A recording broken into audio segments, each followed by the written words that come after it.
Des policiers se moquent et menottent une générale noire, mais un appel à la Maison-Blanche a ruiné leur carrière. Le matin, à Meridian Kessler, Indianapolis, Indiana, se déroulait avec sa placidité habituelle, un voile de routine, sur les rues bordées d'arbres. Le soleil, encore timide, perçait à travers la cime des arbres, peignant l'asphalte de taches dorées. Emily Davis, enveloppée dans un sweat à capuche sans prétention et une casquette à visière plate qui dissimulait une partie de son visage, marchait avec un sac à dos léger sur le dos. Ses pas étaient fermes, cadencés, comme ceux de quelqu'un qui connaît chaque fissure du trottoir, chaque ombre projetée par les bâtiments. Pour l'observateur occasionnel, elle n'était qu'une figure anonyme de plus, plongée dans la quiétude matinale, peut-être en route pour un rendez-vous trivial ou de retour chez elle après une journée ordinaire. Mais ce jour-là, la banalité allait être brisée. La sensation d'être observé surgit avant même que ses yeux ne perçoivent la présence. Un frisson subtil dans la nuque, un décalage presque imperceptible dans le rythme de la ville. Vent. Tournant le coin, un véhicule de patrouille, auparavant stationné, alluma ses phares et commença à la suivre, lentement, presque imperceptiblement, comme une ombre qui s'allonge. Émilie ne changea pas son allure, mais la tranquillité qui l'enveloppait commença à se défaire, remplacée par une vigilance instinctive. Elle connaissait ce pressentiment. Le son sec et autoritaire d'une brève sirène rompit le silence. « Madame, garez-vous ici un instant !» La voix, amplifiée, portait un ordre incontestable. Émilie s'arrêta, se retournant avec un calme désarmant. L'un des officiers était déjà sorti de la voiture de patrouille, la main posée sur son étui, un geste qui n'était pas de protection, mais de menace voilée. Ses yeux, derrière des lunettes de soleil, étaient impénétrables. « Y a-t-il un problème, officier ?» La question d'Émilie était dénuée de peur, mais chargée d'une curiosité qui frôlait la résignation. Elle connaissait le scénario. « Pièce d'identité, s'il vous plaît. » La voix du policier était rude, sans la courtoisie que l'on attendrait d'un contrôle de routine. Émilie fronça les sourcils, un léger signe de désapprobation. Sans hésiter, elle ouvrit la poche latérale de sa veste et en sortit son portefeuille. Elle le tendit fermement, ses yeux rencontrant ceux de l'officier. Il le prit, s'attardant sur le nom imprimé sur la carte. Son partenaire, toujours à l'intérieur de la voiture de patrouille, observait la scène avec un sourire presque imperceptible, un amusement cruel qu'Émilie aperçut du coin de l'œil. « Emily Davis », murmura l'officier, le nom sonnant étrange dans sa bouche comme s'il essayait de déchiffrer une énigme.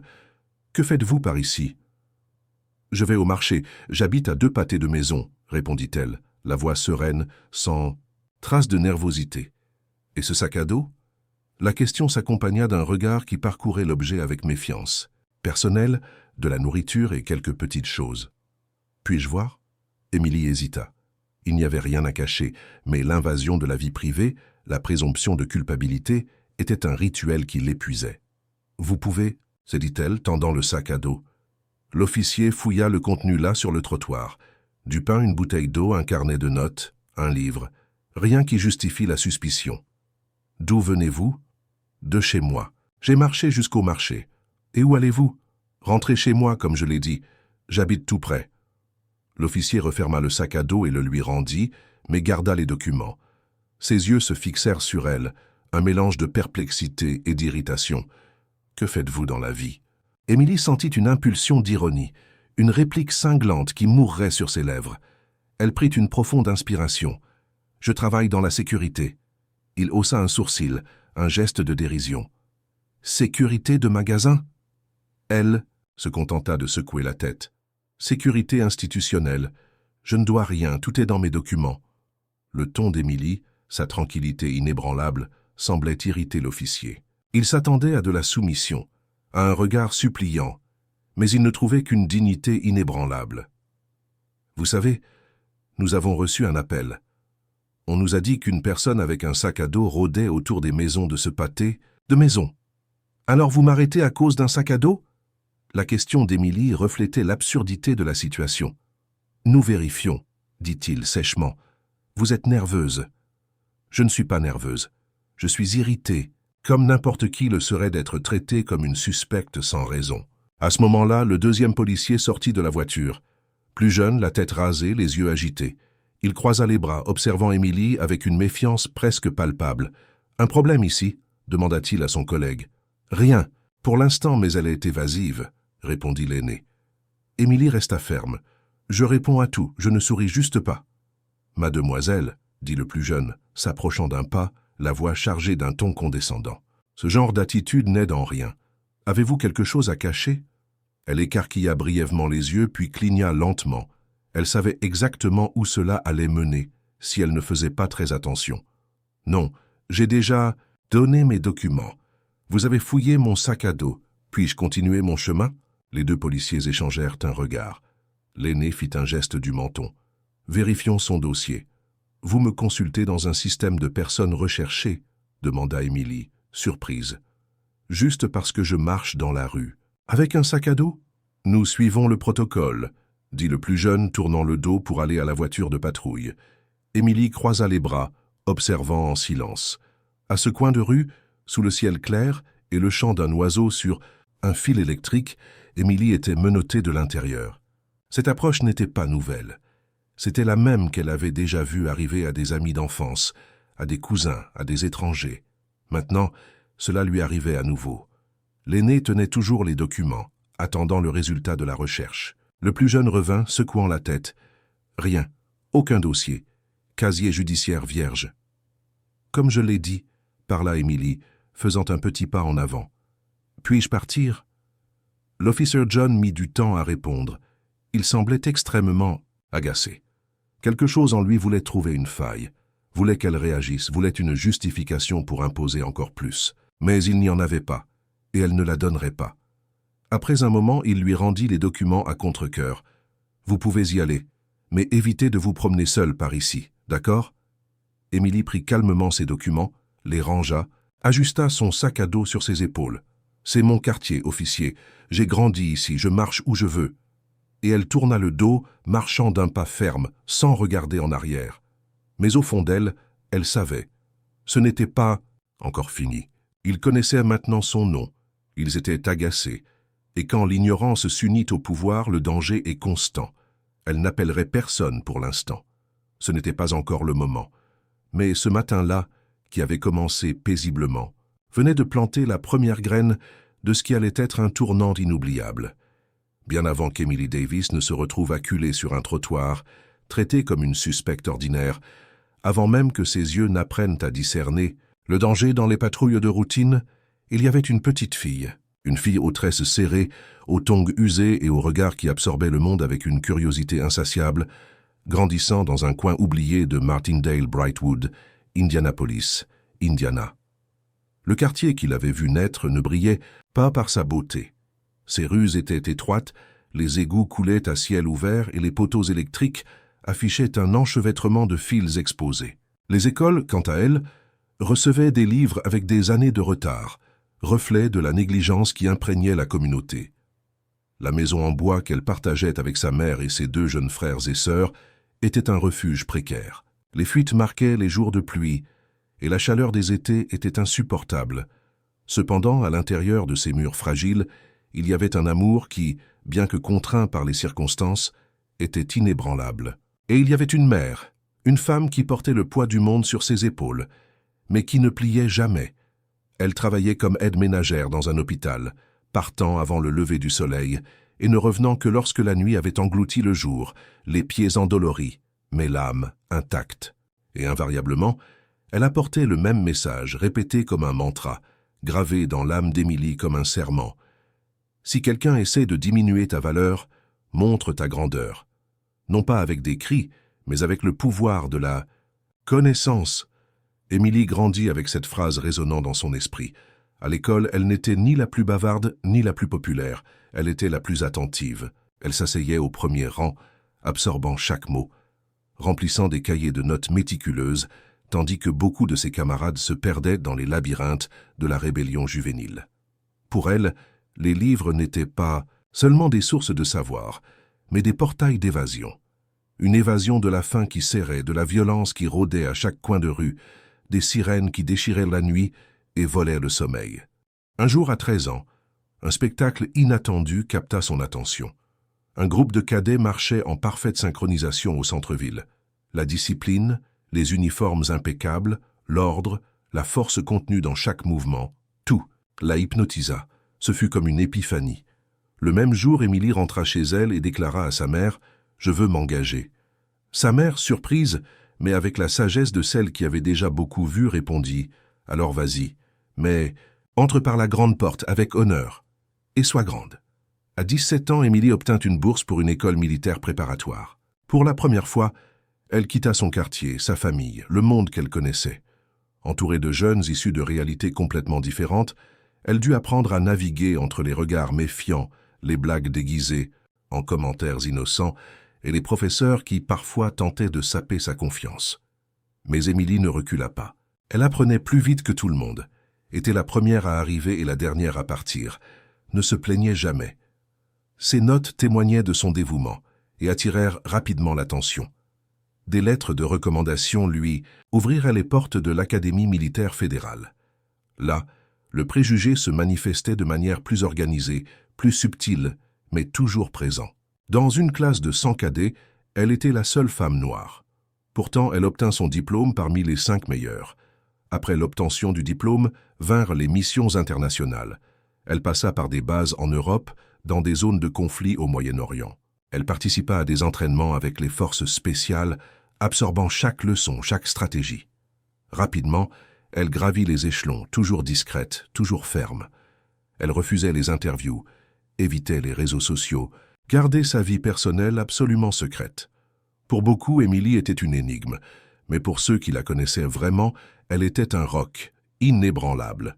Sa carrière fut bâtie sur le fondement du mérite. Chaque conquête exigea qu'un double effort, chaque promotion s'accompagna de méfiance avant les applaudissements. Mais elle ne cherchait pas la reconnaissance, elle cherchait l'excellence. Et c'est ainsi qu'elle atteignit des postes que peu, très peu, occupaient, y compris des hommes. Elle ne se maria pas, n'eut pas d'enfants. Elle consacra sa vie à la mission de protéger et de construire. À chaque poste, elle tenait à garder les pieds sur terre. Elle avait l'habitude de visiter les écoles publiques et de parler aux jeunes, discrètement, sans caméra. « Ne me voyez pas comme un exemple, » disait-elle, « voyez-moi comme une preuve. » Mais, malgré ce CV impressionnant, il y avait quelque chose qu'elle n'avait jamais réussi à conquérir, le droit d'être considérée comme égale dans tous les espaces. Dans de nombreuses situations, comme ce matin ordinaire dans le quartier où elle a grandi, l'uniforme invisible de la méfiance pesait encore plus lourd que toutes ses médailles. C'est pourquoi Émilie préférait marcher seule, casquette, sweat à capuche, sac à dos, sans insigne, sans ostentation. Elle croyait que si un jour le pays qu'elle servait était vraiment juste, cela devrait suffire pour que personne ne l'arrête, sans raison. Mais le pays n'était pas encore prêt, et elle le savait mieux que quiconque. Ce qu'Émilie n'imaginait pas lors de cette promenade au marché, c'est que tout son passé, tout son parcours depuis les ruelles du quartier jusqu'aux salles les plus surveillées de la sécurité nationale, devrait être révélé de force, et que les hommes qui l'ont arrêté ce matin-là apprendraient à leurs dépens qu'il existe des silences plus puissants que les cris, et qu'il y a des femmes qui, même sans uniforme visible, portent en elles une armée entière. Pour Émilie, Davis, ce quartier, était plus qu'un enchevêtrement de rues étroites et de maisons exiguës. C'était le berceau de sa résilience, l'endroit où elle avait appris à survivre, à forger sa propre force. Chaque coin de rue gardait des souvenirs, d'une enfance difficile, mais aussi de petites victoires silencieuses. Y retourner après tant d'années, c'était comme feuilleter un vieux livre dont les pages, bien que jaunies par le temps, exhalaient encore l'essence de qui elle était. Et c'est précisément pour cette raison qu'elle décida de revisiter cet endroit, sans prévenir personne, sans l'appareil d'une voiture officielle, sans le poids de l'uniforme, sans aucun insigne de pouvoir. Juste elle, une simple casquette, un sac à dos et l'intention de retrouver un passé qui, d'une certaine manière, la définissait encore. Le temps semblait avoir oublié cette partie de la ville. Le trottoir de la rue principale montrait toujours ses fissures, le même vieil homme vendait des fleurs devant sa maison. Et le marché du coin gardait la même peinture délavée, témoignage de la stagnation. Émilie marchait lentement, absorbant chaque détail, observant en silence. La nostalgie était un courant doux qui l'enveloppait. Un sourire discret apparut sur ses lèvres en apercevant le vieil arbre de son enfance, toujours debout, bien qu'incliné, comme une aïeule qui résiste au temps. Là, elle avait joué avec ses frères et sœurs et ses voisins, rêvé trop grand pour quelqu'un de si petit, Mais il y avait aussi une dissonance, quelque chose de différent dans l'air. Les regards. En marchant, Émilie sentit le poids de regards qui ne la reconnaissaient pas, ou qui la reconnaissaient et faisaient semblant de ne pas voir. Une femme qui avait été sa voisine la regarda avec méfiance avant de fermer le portail. Un jeune homme assis sur le pas de sa porte, absorbé par son téléphone portable, la fixa comme si elle était déplacée, une pièce qui ne s'intégrait pas au paysage. C'était comme si Émilie n'appartenait plus à cet espace, non pas par un changement de classe ou de réalité, mais par le simple fait d'être une femme noire marchant seule avec un sac à dos sur le dos. C'était le genre de présence qui dérangeait ceux qui n'avaient jamais compris ce que signifie grandir dans un endroit où la couleur de peau passe toujours avant le nom. Elle entra dans la petite épicerie du quartier, la même que lorsqu'elle était enfant. L'odeur du pain fraîchement sorti du four était une étreinte familière. Le propriétaire, un homme d'âge moyen, fit semblant de ne pas la reconnaître. Émilie, avec son éducation inébranlable, le salua. Il répondit par un hochement de tête sec. Elle prit quelques articles, du pain, une bouteille d'eau, 2 paquets de riz, et se dirigea vers la caisse. Le jeune employé la regarda avec une certaine appréhension. « Vous payez en espèces ?»« Oui, » répondit-elle, tendant les billets. En sortant, elle vit 2 policiers arrêtés au coin de la rue, parlant à un habitant. L'un d'eux la regarda et immédiatement détourna le visage comme s'il avait remarqué quelque chose d'inhabituel. Émilie sentit un frisson dans la nuque. Ce n'était pas de la paranoïa, c'était l'instinct, c'était la mémoire, c'était la sensation, que seuls ceux qui ont déjà été suivis dans un magasin ou observés dans un ascenseur comprennent. C'était comme si le simple fait d'être là, sans explication publique de qui elle était, rendait sa présence suspecte. Elle marcha lentement, gardant ses pas fermes, sans regarder directement les policiers, mais elle savait. Ils observaient, elle. S'arrêta devant une maison spécifique, celle de Mrs. Eleanor, une femme âgée qui s'occupait d'elle quand sa mère travaillait double. Elle frappa des mains. Pas de réponse. Elle frappa de nouveau. La porte s'ouvrit lentement. C'était bien Mrs. Eleanor, mais son regard semblait embué par le temps. « Oui, ma petite. C'est moi, Émilie. » La vieille dame fronça les sourcils, puis après quelques secondes, un sourire naquit, illuminant son visage ridé. « Ma fille, toi, regarde comme tu as grandi. Entre, entre. » Émilie entra. L'odeur de la maison était la même, savon bon marché et café fort. Elles s'assirent, parlèrent. Émilie raconta sans détail qu'elle continuait à travailler, qu'elle regrettait cet endroit, qu'elle n'était que de passage. Mais Eleanor lui toucha la main avec tendresse. « Tu as fait du chemin, ma fille. Mais ici, il y a encore des gens qui ne comprennent pas ces retours. »« Je l'ai remarqué, » répondit Émilie avec une pointe d'amertume. « Ici, on dirait que plus on grandit, plus on dérange. Ça a toujours été comme ça. Mais maintenant tu as une voix. Ne la baisse, jamais. » Elles restèrent là un peu plus longtemps. Émilie la remercia, lui dit au revoir et se remit à marcher. Mais en tournant le coin de la rue, les 2 mêmes policiers d'avant étaient là. L'un d'eux parlait à la radio, l'autre marchait vers elle. Elle savait que ce n'était pas une coïncidence. L'officier John l'observa quelques secondes, puis demanda « Tout va bien ici, madame ?»« Oui, je rends juste visite à une vieille connaissance. J'habite ici, j'ai grandi ici. Aujourd'hui, j'habite à 2 pâtés de maison. Vous, allez bien, madame. Vous vous sentez en sécurité ?» Elle savait ce que cela signifiait. C'était le genre de question qui semblait cordiale, mais qui cachait autre chose.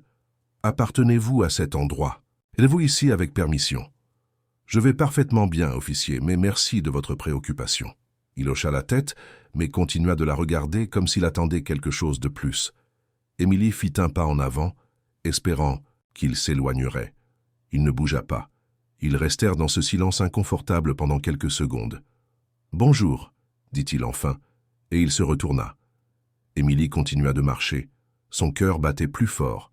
L'inconfort était évident. La sensation d'être surveillée ne la quittait pas, et en elle, quelque chose commença à changer. Une inquiétude, une vieille douleur qui recommençait à palpiter. Elle savait reconnaître l'odeur de l'injustice. Elle était dans l'air, planant, attendant le prochain mouvement. Ce qu'elle ne savait pas, c'est que ce prochain mouvement viendrait plus tôt qu'elle ne l'imaginait. L'après-midi avançait lentement, le soleil commençant déjà à s'incliner sur les maisons basses du quartier. Émilie avait décidé de faire un autre tour avant de rentrer chez elle. Elle voulait passer devant l'école où elle avait étudié, revoir la bibliothèque publique où elle passait des heures à lire, cachée de ses camarades qui se moquaient d'elle parce qu'elle parlait correctement. C'était une sorte de réconciliation silencieuse avec le passé. Elle n'imaginait pas que cette promenade se transformerait en cauchemar. À l'intersection de Central Avenue et 56th Street, à Indianapolis, Indiana, elle remarqua quelque chose d'étrange. 2 hommes blancs se disputaient de l'autre côté de la rue, l'un d'eux agité, gesticulant. Émilie accéléra le pas, évitant le contact visuel. En passant devant eux, elle entendit l'un des hommes dire à voix haute « Regardez, il traîne !» Toujours avec un sac à dos. Je parie que c'est une mule ou une guetteuse. Émilie sentit son estomac se retourner, mais elle ne répondit pas. Elle continua de marcher. Le silence, parfois, était sa seule armure. Moins de 2 minutes. Plus tard, elle entendit le crissement des pneus. 2 voitures de patrouille surgirent en hâte, traversèrent la rue et s'arrêtèrent à quelques mètres d'elle. Le cœur d'Émilie battit fort. Elle savait déjà. « Hé, vous là, contre le mur maintenant !» cria l'un des policiers, ouvrant déjà la portière de la voiture de patrouille. Elle s'arrêta, se retourna prudemment et leva lentement les mains. « J'ai les mains libres. Que se passe-t-il » ? « Nous avons reçu un signalement d'activité suspecte. Vous avez été vu rôdant autour des maisons et échangeant des objets avec un individu là-bas. Ce n'est pas vrai. Je viens de passer devant 2 hommes qui se disputaient. Je n'ai parlé à personne. Taisez-vous et mettez-vous. »« Contre le mur » interrompit l'autre, Officer Taylor, le plus jeune. Là, Émilie hésita. Elle sentait le regard des voisins, des enfants sortant de l'école tout près, d'une dame ouvrant le rideau pour épier. Tout au ralenti, un film qu'elle avait déjà vu, mais cette fois, c'était elle dans le rôle principal. Elle tourna le dos, s'appuya contre le mur. L'officer John s'approcha et lui tira les bras avec force. « Vous résistez ?»« Non. Je me tiens juste en équilibre. Vous me faites mal. »« Alors coopérez, » dit l'officer John d'un ton sarcastique. « Ou préférez-vous aller directement au fourgon de police d'ici ?» Émilie sentit les poings se serrer dans les menottes. Le fer froid toucha sa peau. Elle ferma les yeux une seconde, se rappela sa mère, le serment silencieux de ne jamais baisser la tête, mais aussi de ne jamais tout perdre pour une réaction impulsive. « Il n'y a pas besoin de ça, » murmura-t-elle. « Ah, si. Vous avez le profil. »« Profil, quel profil ? On connaît ce genre. Marche seul, sac à dos sur le dos, traîne dans les quartiers résidentiels. Vous croyez que personne ne remarque ? Je suis une citoyenne. J'habite à 2 pâtés de maison. Je n'ai rien fait. Vous expliquerez ça au poste, si vous avez de la chance. » L'officer Taylor laissa échapper un rire étouffé, s'assurant de parler fort. « Je parie que c'est une de celles qui apprennent leurs droits sur Internet et croient qu'elles dirigent la rue. » Émilie garda le regard fixé sur le sol. Le sang bouillonnait en elle, mais sa posture était de glace. Elle ne leur donnerait pas ce qu'ils voulaient, elle ne crierait pas, ne se débattrait pas, ne donnerait aucun prétexte. Mes documents sont dans mon sac à dos et vous m'avez déjà interpellé plus tôt aujourd'hui. Peut-être devrions-nous vous le rappeler. Si elle a été interpellée, c'est qu'il y avait une raison, rétorqua l'officer John, et apparemment elle l'a toujours. Les gens commencèrent à s'arrêter discrètement pour regarder. Un jeune homme traversa lentement la rue, enlevant ses écouteurs. Émilie remarqua le mouvement, mais n'eut aucune réaction. Un enfant, tenant la main de sa mère, demanda à voix haute « Maman, elle a fait quelque chose de mal ?» La femme tira rapidement l'enfant et dit, presque en chuchotant « Tais-toi, mon enfant. Ces choses sont dangereuses. Ces choses. » Émilie sentit le coup comme s'il était physique. L'officer John, qui tenait les documents, revint de la voiture de patrouille. « Rien ne figure, mais nous l'emmenons quand même pour vérification. »« Vérifier quoi exactement ?» demanda-t-elle. « Résistance passive. Attitude défensive. Profil correspondant à une activité suspecte. »« Profil ?» répéta-t-elle, amèrement. L'officer Taylor compléta. « Vous avez peut-être la langue bien pendue, mais ce n'est pas un tribunal ici, madame. »« Ah si, c'est nous qui commandons. » Le mot « madame » fut prononcé avec dérision. Émilie comprit alors. Le plan était celui-là. Intimider, humilier, et ensuite dire que ce n'était qu'un contrôle standard. Elle prit une profonde inspiration. Les menottes lui faisaient déjà mal aux poignets, sa dignité encore plus. Elle regarda autour d'elle. Certaines personnes la regardaient avec compassion, d'autres avec peur. Aucun courage. Dans sa tête, une seule phrase. « Si on veut te rabaisser, prouve que tu es plus, mais sans crier, avec l'étude. » Seulement, à ce moment-là, l'étude ne suffisait pas, la contenance non plus. Il fallait attendre, observer et agir au bon moment. L'un des policiers ouvrit la portière de la voiture de patrouille. Émilie fut conduite jusqu'à elle, assise sur la banquette arrière comme une criminelle ordinaire. Aucun mot ne fut dit sur ses droits, aucune explication au-delà de dénonciations anonymes. Avant de fermer la portière, l'officer John la regarda et dit « Vous allez aussi faire votre numéro au poste ?» Émilie se contenta de le fixer sans colère, sans peur, mais avec quelque chose de bien plus dangereux, la certitude. Elle savait que cela aurait des conséquences. Pas maintenant. Pas là, mais cela en aurait. Parce que le monde ne savait pas encore qui elle était, mais il était sur le point de le découvrir. La banquette arrière de la voiture de patrouille était un espace d'inconfort et d'indignité. Exigu, avec une ceinture de sécurité usée et sale. Elle emprisonnait Émilie, les mains menottées derrière le dos, une position qui forçait son corps à une contorsion douloureuse.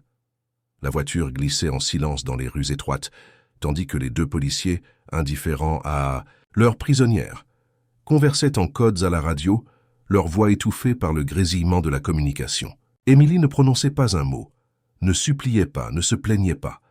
Elle savait que dans cet environnement, toute réaction pourrait être déformée, manipulée, utilisée contre elle. Émilie était habituée à garder son calme, même dans les zones de guerre, où le danger était tangible et la mort une ombre constante. Que représentaient deux petits esprits, imbus d'un pouvoir temporaire, face à une femme qui avait survécu à bien plus. Mais, à ce moment-là, il ne s'agissait pas seulement de survivre. Il s'agissait d'enseigner. Il s'agissait de renverser la situation de manière propre, directe et implacable. Lorsque la voiture de patrouille s'arrêta temporairement à un feu de signalisation, Émilie rompit le silence d'un ton qui ne demandait pas, mais informait, une voix qui portait le poids d'une autorité incontestable. « J'ai besoin de passer un appel maintenant. » Les deux policiers échangèrent un regard sur le siège avant. L'officer Taylor tourna la tête, un sourire moqueur aux lèvres. « Ah, bien sûr. Vous voulez appeler votre avocat ou les infos ?» Émilie ne changea pas de ton. Sa voix restait un fil d'acier. « Je dois parler à mon supérieur, c'est un protocole de sécurité. Si vous l'ignorez, vous violerez une norme fédérale. » L'officer John, qui jusqu'alors avait maintenu une posture de supériorité, fut visiblement déconcerté. Son calme, sa certitude, le mettaient mal à l'aise. Ils étaient habitués à gérer des cris, des pleurs, des excuses. Mais une femme, menottée, coiffée d'une casquette, qui parlait de protocoles fédéraux avec une telle conviction, était quelque chose qui sortait de leur script. Leur malaise était palpable, dissimulé par une moquerie qui commençait à faiblir. « D'accord, » dit l'officer John hésitant. « Voyons voir ce supérieur. » Il prit son téléphone portable, se tourna vers elle et dit, la voix toujours chargée de menaces, « Dites le numéro.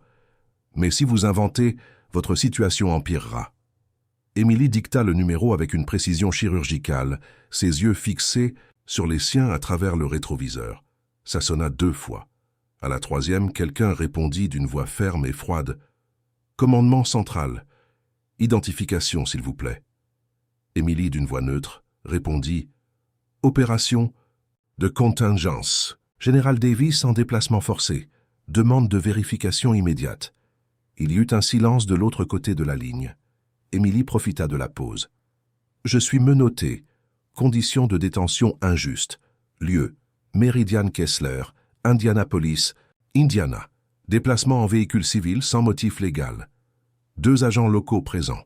Aucune résistance de ma part. Situation sous contrôle pour l'instant. » Le son de la respiration de l'opérateur devint audible, puis il dit « Confirmation. » Vocale et phrase de code général. « Le silence est aussi un commandement, » répondit-elle.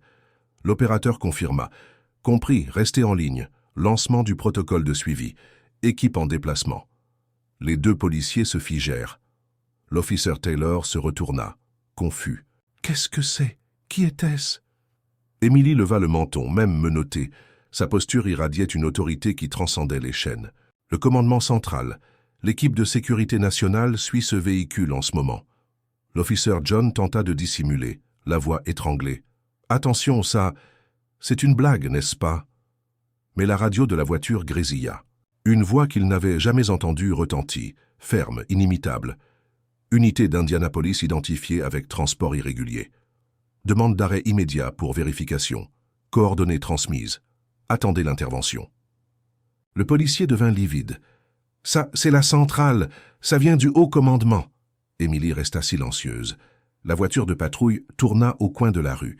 La radio continuait de transmettre des ordres. D'autres voitures de patrouille étaient activées, mais pas pour renforcer l'arrestation, mais pour contenir la situation que les deux policiers avaient provoquée. « Est-ce vraiment elle qu'elle dit être ?» murmura l'officier Taylor, la voix tremblante. « Ce n'est pas possible, » répondit l'officier John, suant à grosses gouttes. Émilie parla enfin, sa voix un fil d'acier qui coupait l'air. « Vous avez commis une erreur, et vous avez encore quelques minutes pour décider si vous allez aggraver la situation ou collaborer avec l'équipe qui arrive. » Silence. Aucun des deux ne savait quoi faire.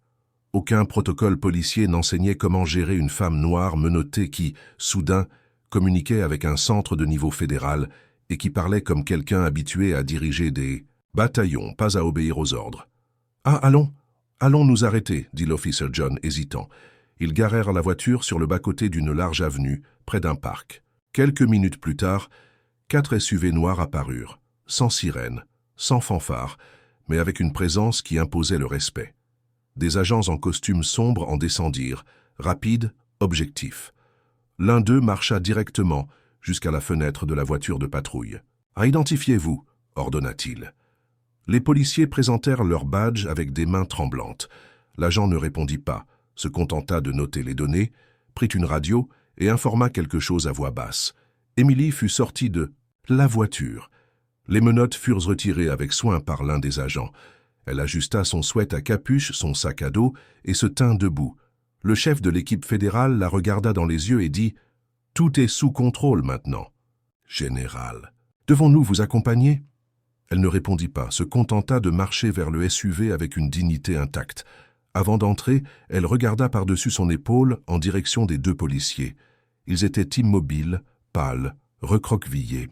Ils ne savaient pas quoi dire. Mais Émilie n'avait rien à dire non plus. Cette image suffisait. Elle monta dans la voiture. La porte se referma doucement. Et à ce moment-là, la situation avait basculé. L'atmosphère changea au moment où les SUV noirs apparurent. Sans sirène, sans gyrophare, mais avec une précision qui donnait des frissons. Ils s'arrêtèrent comme un peloton silencieux, organisé, imposant. La rue, auparavant bruyante de klaxons et de conversations, tomba dans un étrange silence. Émilie avait été sortie de la voiture de patrouille de la police locale. Elle était debout, son sac à dos sur le dos, les mains enfin libres. L'agent, qui la démenotta, garda la tête légèrement inclinée en signe de respect, un geste qui ne passa pas inaperçu aux yeux des deux policiers qui l'avaient arrêté. Ils étaient toujours là, immobiles, ne sachant pas s'ils devaient parler, se justifier ou simplement disparaître. L'officier John transpirait visiblement. L'officier Taylor semblait paralysé, les yeux fixés sur le sol. Du SUV du milieu descendit un homme en costume sombre, au regard ferme, le genre de présence qui en dit plus que n'importe quelle voix. Il s'approcha, regarda directement Émilie et dit simplement « Général, vous allez bien ?» Elle hocha la tête. Aucune agression physique, juste de l'exposition et de l'embarras. L'homme se tourna immédiatement vers les deux policiers, sa voix un fil de glace. « Pouvez-vous m'expliquer sur quel protocole fédéral cette détention a été exécutée ?» L'officier John balbutia, les mots se bousculant. « Nous avons reçu un tuyau. Une suspecte marchant dans le quartier. Sac à dos. Elle ne s'est pas clairement identifiée. Elle s'est identifiée avec des documents officiels, n'est-ce pas ?» coupa l'agent, la voix impatiente. « Oui, mais ça semblait faux. Je veux dire, ça semblait trop beau. » L'agent ne répondit pas. Il prit la radio sur son épaule et parla d'un ton neutre, mais avec une autorité qui résonnait dans l'air. « Centrale. Confirmez l'enregistrement d'identité de la générale. Emily Davis, code Alpha Delta 384. » Une voix répondit, claire de l'autre côté. « Confirmez, identité active, au rang. Accès niveau 11, dossier impeccable. » L'agent se tourna vers les policiers, croisa les bras, sa posture imposante. « Madame Davis est l'une des responsables. » de la coordination de la sécurité nationale dans 5 États, conduite par 2 policiers de rue, sans mandat, sans ordre, sans justification. Cela constitue un abus d'autorité et une détention arbitraire. Les policiers ne savaient plus où se mettre. Émilie resta silencieuse. Chaque seconde de cet embarras était une sorte de justice silencieuse. Elle ne criait pas, ne demandait pas de punition, se contentait d'observer. Et cela faisait plus mal que n'importe quel cri. 2 agents fédéraux arrivèrent avec des blocs-notes, notant tout. Les données des policiers, l'identification de la voiture de patrouille, l'heure de l'interpellation. Aucun d'eux ne parlait. C'était comme si la loi était exécutée là, sur l'asphalte. « Où sont les images de la caméra embarquée ?» demanda l'un des agents fédéraux. « Elles n'ont pas encore été téléchargées, » répondit l'officier Taylor, la voix presque inaudible. « Elles le seront maintenant. L'intégralité de l'enregistrement de cette patrouille sera officiellement demandée. Vous devez rester à disposition pour une enquête interne. Vos supérieurs ont déjà été informés. » Cette phrase fut le coup de grâce. Émilie enfin parla, sa voix calme, mais chargée d'un poids qui fit taire tout le monde. « Je ne veux pas qu'ils soient traités avec haine. Je veux juste qu'ils comprennent le poids de chaque décision qu'ils prennent en portant cet uniforme. » Le silence devint encore plus lourd. L'agent fédéral conclut « Général, votre transport est prêt.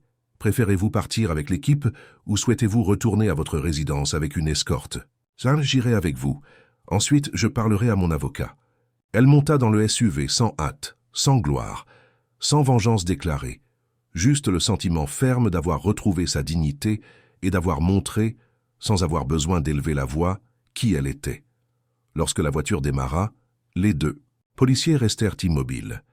Ils avaient appris à leurs dépens que l'autorité mal utilisée coûte cher, et le quartier qui avait auparavant été témoin d'un autre contrôle de routine assistait maintenant à l'issue de quelque chose de bien plus grand, sans cri, sans scandale, mais avec chaque détail résonnant là où ça faisait le plus mal, dans la conscience. Quand Emily Davis monta dans le SUV officiel, le silence à l'intérieur du véhicule en disait plus que n'importe quel mot. Les agents étaient tendus mais respectueux. Aucun d'eux ne la traitait comme une supérieure par peur, mais par une révérence qui frôlait l'admiration.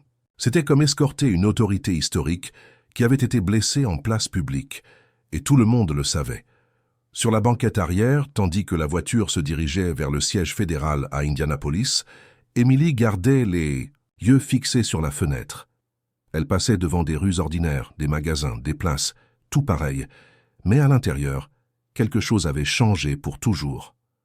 Au centre de sécurité, le protocole interne était déjà en cours. Le nom d'Emily Davis circulait entre les secteurs, les bureaux et les salles réservées. Beaucoup la connaissaient par des rapports, d'autres par des réunions stratégiques, certains juste de réputation. Et cela suffisait. Ce n'était pas n'importe qui. Son dossier organisé et étonnamment impeccable témoignait d'une vie dédiée au service. Fille d'une mère célibataire, formation militaire avec les honneurs, entraînement dans des bases américaines et alliées, participation à des missions à haut risque au Moyen-Orient, coordinatrice des réponses d'urgence lors d'événements critiques de sécurité, responsable de l'intégration des unités civiles et militaires dans des actions humanitaires. Médaille d'honneur du mérite, spécialiste en renseignement stratégique, membre actif de 3 conseils de sécurité nationale, confiance directe de la Maison-Blanche en cas de crise. Et peut-être le plus important, sans aucun incident dans son dossier, aucune mauvaise conduite, aucune plainte, aucune défaillance administrative en plus de 20 ans de service. Lorsque le colonel Daniel Hill, son supérieur direct, apprit l'incident, il interrompit immédiatement une réunion de cabinet. Il appela personnellement l'agent qui l'avait secouru et exigea un rapport en temps réel. « A-t-elle été menottée ?» demanda-t-il, incrédule, la voix étranglée. « Oui, monsieur. » Menottée dans la rue sans mandat, sans explication légale. Détention générique basée sur un renseignement verbal. De l'autre côté de la ligne, silence. Et puis, une seule phrase chargée d'une fureur contenue. Cela ne restera pas impuni. Pendant ce temps, au sein de la division de la conduite policière de la ville d'Indianapolis, son nom commençait à résonner parmi les supérieurs de la corporation. Les 2 policiers impliqués, l'officier John et l'officier Taylor, étaient en silence dans une salle réservée, attendant les directives supérieures. Mais leur visage en disait déjà long, l'expression de ceux qui avaient compris trop tard à qui ils avaient affaire. Le supérieur direct de la patrouille, le lieutenant Adams, lut le dossier d'Emily Davis 2 fois, puis il le relut. Il passa sa main sur son visage et finalement se leva de sa chaise avec une seule pensée. Ils ont ruiné leur propre carrière. Emily, quant à elle, refusa toute réception spéciale en arrivant au centre des opérations. Elle demanda un verre d'eau et un moment seul. Elle entra dans une salle réservée, s'assit, ôta sa casquette et passa sa main sur son visage. Elle ne pleura pas, mais laissa la tension s'échapper lentement, comme quelqu'un qui retire une armure après une longue bataille. Quelques minutes plus tard, le colonel Daniel Hill entra, refermant la porte derrière lui. Il n'y avait pas de garde, pas de protocole, juste du respect. « Émilie » commença-t-il. Elle se leva, la posture ferme. « Monsieur, je n'ai sincèrement pas de mots.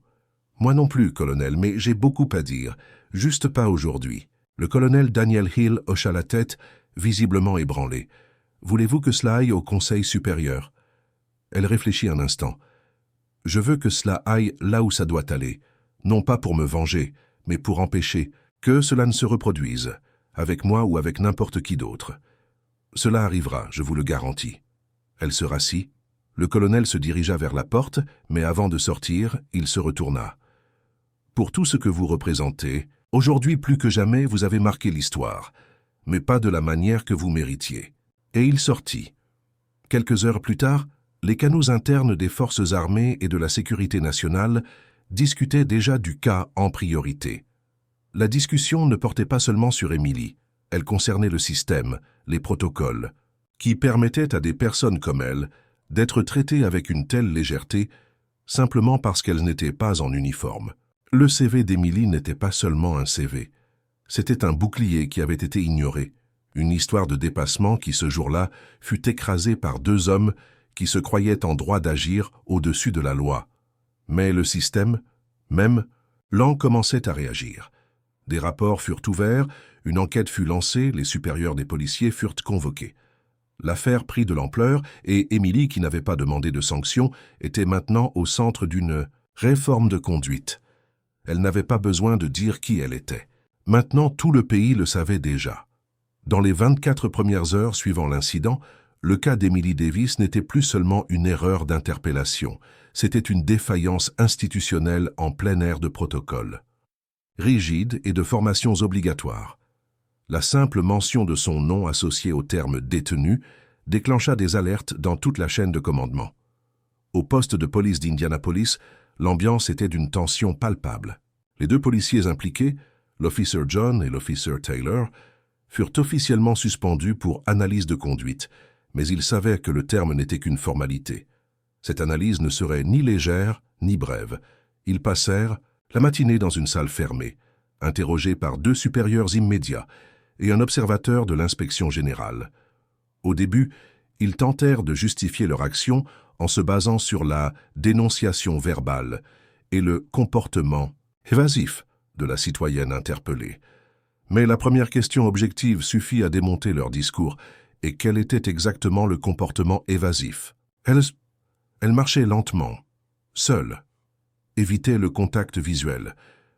Est-ce de l'évasion ou simplement quelqu'un qui marche paisiblement? L'officer John ne sut pas répondre. L'officer Taylor, qui jusqu'alors tentait de garder son calme, commença à transpirer visiblement. L'inspectrice, une femme à l'expression sévère, feuilleta un rapport devant eux et demanda « Avez-vous vérifié ces documents ?» Oui, mais ils semblaient faux, très sophistiqués. Les documents militaires sont sophistiqués, surtout ceux des officiers de haut rang. Avez-vous la formation pour reconnaître cela? Pourquoi l'avez-vous ignoré? Aucune réponse, seulement le silence. Pendant ce temps, au quartier général de la Sécurité nationale, le commandement général avait déjà émis une note interne, non pas pour la presse, ni pour les réseaux sociaux, mais pour tous les secteurs impliqués, dans les forces de sécurité publique. La détention injustifiée de la générale Emily Davis, officier active avec un accès de haut niveau, constitue une grave violation de la conduite et sera traitée avec la rigueur nécessaire. Des mesures correctives sont en cours. Ce message, court et direct, résonna avec force parmi les généraux, les chefs d'escadron et les officiers régionaux. Le nom d'Émilie devint désormais le symbole d'une alerte institutionnelle. Le respect de la structure hiérarchique ne pouvait être relativisé par des préjugés personnels. Émilie, quant à elle, resta recluse, comme elle l'avait demandé. Pas d'interview, pas d'exposition. Elle attendait simplement. Elle reçut des appels de collègues de haut rang, tous consternés. L'un d'eux en particulier l'émut, un ancien commandant, aujourd'hui à la retraite, avec qui elle avait servi en mission en Irak. « Quand j'ai su ce qu'il t'avait fait, j'ai eu honte. Ne le soyez pas. C'est plus grand que nous. Oui, et c'est pourquoi cela doit changer. Merci de ne pas vous taire. » Elle raccrocha les yeux embués, non pas de souffrance, mais de sentir enfin que sa lutte silencieuse, bâtie au fil des décennies, provoquait des mouvements concrets. Au siège de l'inspection générale, l'enquête avançait. En 2 jours, il fut clair que les policiers avaient agi sans aucune justification technique. Aucune vidéo ne montrait de comportement suspect de la part d'Émilie. Au contraire, les enregistrements de l'interpellation montraient calme, collaboration et fermeté. Les supérieurs des agents furent également convoqués. L'un d'eux, sur la défensive, allégua un manque de préparation adéquate de l'équipe pour gérer des civils de haut profil. La réponse de l'inspection fut directe: le problème n'est pas le manque de préparation, c'est l'excès de préjugés. Quelques jours plus tard, une réunion fut convoquée au commandement régional de la police. Émilie fut invitée à y participer. Elle entra dans la salle avec la même posture que d'habitude, droite, sereine, sans ostentation. Elle portait des vêtements civils, des baskets, sans maquillage, mais sa présence remplissait l'espace. Le directeur régional, un homme grisonnant et expérimenté, se leva en la voyant entrer. « Général Davis, au nom de l'institution, je tiens à m'excuser pour ce qui s'est passé, et plus important que les mots, à réaffirmer que des actions sont en cours. » Elle hocha la tête. « Je n'attends pas de discours, j'attends des réformes. Des procédures qui empêchent que le prochain à être menotté injustement soit un garçon de 16 ans ou une mère allant chercher son enfant à l'école. Nous écoutons et nous agirons. » Émilie remercia, dit peu de mots, ne demanda pas de sanctions exemplaires, mais suggéra une révision des formations sur l'interpellation, l'utilisation du terme « suspect » et les dénonciations sans vérification préalable. Elle fut écoutée et respectée. En sortant de la salle, elle entendit l'un des chefs du commandement murmurer à un autre « Elle parle peu, mais quand elle parle, elle change tout. » La semaine suivante, les 2 policiers reçurent une suspension formelle et furent transférés à des fonctions administratives. Ce ne fut pas un scandale, il n'y eut pas de gros titres, mais au sein de la corporation, tout le monde savait ce que cela signifiait. Émilie, quant à elle, retourna au travail discrètement, mais le message était passé. Elle n'était pas une exception, elle était un symbole, et son cas servait désormais de jalon pour une transition vers quelque chose de plus grand. Dans le dossier de l'inspection générale, le rapport se conclut par une phrase inhabituelle. Affaire classée. Mesures appliquées. La générale Emily Davis a maintenu à toutes les étapes une conduite exemplaire et collaborative. Sa posture sera utilisée comme modèle dans les formations internes. Et ainsi, sans crier, sans apparaître en première page des journaux, sans avoir besoin de renverser qui que ce soit de ses propres mains, elle changea tout un système avec fermeté, avec dignité, avec une force qui ne se voit pas, mais se ressent.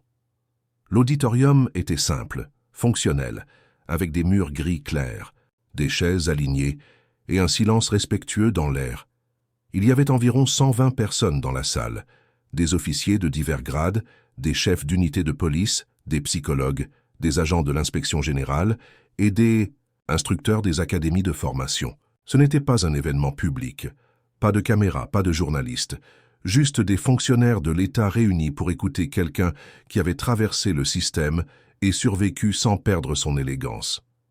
Emily Davis fut invitée à clôturer la conférence sur la conduite, l'interpellation et la justice opérationnelle. Elle hésita d'abord. Elle n'aimait pas les discours, elle préférait toujours la pratique. Mais quelque chose en elle lui disait qu'elle devait y aller, non pas pour elle, mais pour toutes les fois où elle avait vu des gens être réduits au silence. Elle monta sur scène, sans uniforme, comme elle l'avait souhaité. Elle portait une chemise blanche et un pantalon de ville foncé, sa casquette à la main. Elle marcha jusqu'au pupitre d'un pas ferme, regarda l'auditoire un instant et commença. « Il y a quelques semaines, j'ai été menotté dans le quartier où j'ai grandi. Pour rien, sans mandat, sans crime, sans explication, juste pour marcher avec un sac à dos et avoir l'apparence qui, aux yeux de deux hommes armés, semblait fausse. La salle devint absolument silencieuse. Aucun son, aucune toux, aucun murmure. Je ne suis pas la première et, malheureusement, je ne serai pas la dernière, mais je suis peut-être l'une des rares à avoir eu, au final, quelqu'un pour écouter. Sa version des faits, et c'est précisément là le problème. Elle fit une brève pause, respira et continua. Quand je suis entré dans l'armée, on m'a dit que je devrais être 2 fois meilleur pour être considéré comme à moitié capable. J'ai été 3 fois meilleur. J'ai suivi plus de cours, fait plus de missions, plus de sacrifices. J'ai atteint des sommets que peu atteignent. Mais il a suffi d'une casquette et d'un sac à dos pour que je sois traité comme n'importe qui. Certains officiers croisèrent les bras, d'autres baissèrent les yeux. Émilie garda un ton calme, sans colère, sans discours préparé. Elle parlait comme quelqu'un qui porte des cicatrices, pas comme quelqu'un qui cherche un public. Quand ils m'ont menotté, je n'ai pas crié, je n'ai pas insulté, je n'ai pas demandé pitié. Je suis resté ferme, car j'ai appris qu'à certains moments, le silence est l'arme la plus puissante. Et ce jour-là, mon silence a parlé pour des milliers qui n'ont jamais eu la chance d'être entendus. Un agent de la police routière, au 3e rang, essuya discrètement ses yeux. Je ne suis pas ici pour demander des sanctions, ni pour apprendre à quiconque à faire son travail. Je suis ici pour rappeler ce que certains ont peut-être oublié. Chaque personne que vous interpellez a une histoire, un passé, une dignité. Et lorsque vous choisissez de menotter quelqu'un sans motif, vous n'emprisonnez pas seulement les poignets de cette personne. Vous étouffez l'humanité qui devrait exister à l'intérieur de l'uniforme que vous portez. Le silence était maintenant dense, palpable. Beaucoup gardèrent les yeux fixés sur elle, d'autres regardèrent le sol, mais tous écoutaient. Je continue de croire en la justice. C'est pourquoi je n'ai pas réagi. C'est pourquoi je n'ai pas cherché les projecteurs. Mais je refuse d'accepter que ma couleur, ma posture ou mon quartier soient des motifs suffisants pour qu'une voiture de patrouille s'arrête à mes côtés avec sa sirène allumée. Elle expira fermement et conclut. Je suis Emily Davis, mais avant cela je suis la fille d'une femme noire qui nettoyait les couloirs d'hôpital sans être remarquée. Je suis la sœur de 2 garçons qui ont grandi en entendant qu'ils seraient arrêtés avant 20 ans. Et je fais partie d'une nation qui a encore peur d'affronter sa propre vérité. Que mon cas serve de leçon, mais que la leçon ne soit pas seulement sur moi. Qu'elle soit sur tout le monde, sur la justice, sur le respect, sur le fait de voir l'être humain avant toute supposition. Et elle termina par quelque chose qui laissa tout le monde silencieux pendant de longues secondes, parce que le jour où l'apparence sera plus importante que l'essence, nous serons tous menottés. Le public resta muet quelques instants, jusqu'à ce qu'un agent du secteur de la formation se lève, suivi par d'autres. Ce n'était pas un applaudissement explosif. C'était lent, respectueux, une reconnaissance de l'âme. Émilie descendit de la scène avec le même calme que d'habitude. Mais là, à ce moment-là, sa voix avait traversé des murs qui, pendant des années, semblaient infranchissables. Elle n'a détruit personne. Elle n'a pas exigé de trophée. Mais sans élever la voix, elle est devenue un symbole de force, de respect et de changement. Emily Davis n'a jamais demandé à être un exemple. Elle n'a pas rêvé de faire la une, ni voulu être rappelée pour une injustice. Son histoire a été construite en silence, brique par brique, loin des projecteurs. Elle a surmonté des barrières invisibles, ignoré ceux qui disaient que ce n'était pas sa place, et a atteint des sommets que presque personne n'atteint. Et quand le monde a essayé de la réduire à son apparence, elle a répondu avec dignité, parce que la vraie force n'est pas de crier plus fort, c'est de résister, sans se corrompre. Ce qui est arrivé à Émilie n'est pas une exception. C'est un reflet, un rappel, que chaque jour des milliers de personnes sont jugées par ce qu'elles portent, par la couleur de leur peau, par leur façon de marcher, par le quartier où elles vivent. Tout le monde n'a pas une ligne directe avec le haut commandement. Tout le monde ne peut pas prouver qu'il est plus que ce qu'il semble. Mais Émilie a montré qu'il est possible de vaincre sans devenir ce qu'ils ont essayé de lui imposer. Sa plus grande victoire n'a pas été d'être sortie de la voiture de patrouille, c'est d'en être sortie sans perdre son âme. Elle n'a pas humilié, elle ne s'est pas vengée. Elle a enseigné. Et cet enseignement résonne encore aujourd'hui. dans les salles de formation, sous les uniformes, dans les consciences qui, autrefois endormies, ont été réveillées par son calme inébranlable. Peut-être qu'Emily Davis a sauvé d'autres vies ce jour-là, non pas avec des armes, non pas avec des ordres, mais avec le courage de répondre à l'absurdité par la sagesse. Et la question qui demeure est, combien d'Emily sont encore ignorées, réduites au silence invisible? Combien d'histoires sont interrompues avant même de commencer, juste parce que quelqu'un a décidé qu'elle n'avait pas le bon profil? Si cette histoire vous a touché, ne restez pas passif. Partagez cette vidéo, laissez votre commentaire et identifiez ici quelqu'un qui a besoin de croire davantage en soi. Rappelez-vous, chaque histoire de dépassement inspire des centaines d'autres, et ensemble nous pouvons construire un pays plus juste et égalitaire. Abonnez-vous à la chaîne pour ne pas manquer d'autres histoires émouvantes, qui inspirent et montrent que rien n'est impossible pour qui ne renonce pas. Et rappelez-vous, votre place est une place de victoire. Ne laissez jamais personne vous dire le contraire.